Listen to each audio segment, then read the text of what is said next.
Hello అండి. చేపల చింతకాయ కర్రీని మేమైతే తయారు చేసుకుంటున్నాం. మీకు కూడా షేర్ చేసేద్దామని వీడియో చేసేస్తున్నాను అనమాట.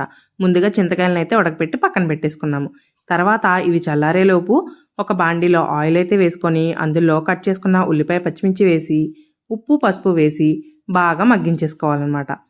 ఈ ఉల్లిపాయ ముక్కలు బాగా మగ్గిన తర్వాత ఇందులోనే కొద్దిగా కారం అయితే వేసి చక్కగా పచ్చివాసన పోయే వరకు 2 నిమిషాలు మగ్గించుకోవాలి.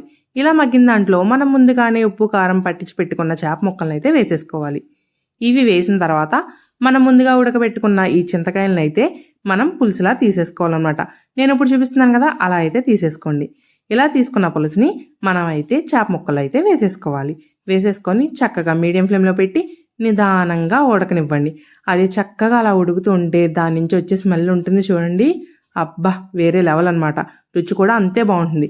ఇది బాగా దగ్గరికి ఉడికిన తర్వాత కొత్తిమీర వేసి సర్వ్ చేసుకుంటే ఎంత బాగుంటుందోనండి. అసలు నెక్స్ట్ లెవెల్. ట్రై చేసి చూడండి.